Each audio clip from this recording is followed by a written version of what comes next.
जय श्री कृष्ण दोस्तों, आज मैं आप लोगों को भगवान नरसिम्हा की कहानी सुनाने जा रही हूँ। महर्षि कश्यप की पत्नी दक्ष पुत्री दिति के गर्भ से दो महान पराक्रमी पुत्र का जन्म हुआ। इनमें से बड़े का नाम हिरण्यकश्यप और छोटे का नाम हिरण्याक्ष था। दोनों भाइयों में बड़ा प्रेम था। दोनों महाबलशाली और अमित पराक्रमी और आत्मबल संपूर्ण थे। दोनों भाइयों युद्ध में देवताओं को पराजित करके स्वर्ग लोक पर अपना अधिकार कर लिया।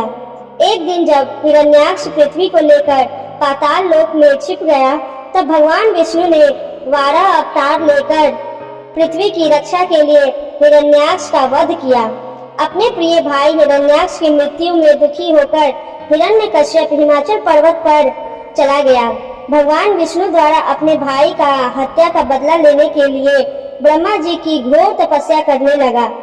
ओम ब्रह्मदेवाय नमः, ओम ब्रह्मदेवाय नमः। तब इंद्रदेव ने सोचा कि यही सही समय है असुर लोक पर हमला करने का, क्योंकि हिरण्यकश्यप तपस्या करने में विलीन है। इस तरह विचार करके देवताओं ने हिरण्यकश्यप को राज्य पर हमला कर दिया और उन्हें राज्य विहीन कर दिया। दैत्यगण इस युद्ध में पराजित हो गए और पाताल लोक को भाग गए। तब देवताओं ने कहा कि देवराज इंद्र को लगता था कि यह दैत्य डर कर पाताल लोक में छिप गए हैं। बस हिरण्यकश्यप की पत्नी कयाधु महल में शेष है। हिरण्यकश्यप की पत्नी कयाधु को बंदी बना लो।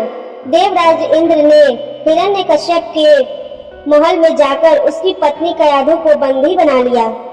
कयाधु बेचारी मदद की पुकार करने लगी, कोई मुझे बचाओ, कोई मुझे बचाओ, मेरी रक्षा करो। तब देवराज इंद्र ने कहा कि हम दैत्य की पत्नी को यूं महल में अकेला नहीं छोड़ सकते। यह सब हम सभी देवताओं के लिए हानिकारक है। देवराज इंद्र कयाधु को बंदी बनाकर ले जाने लगे। तभी रास्ते में उनकी मुलाकात देवर्षि नारद से हुई। नारद जी बोले, नारायण नारायण।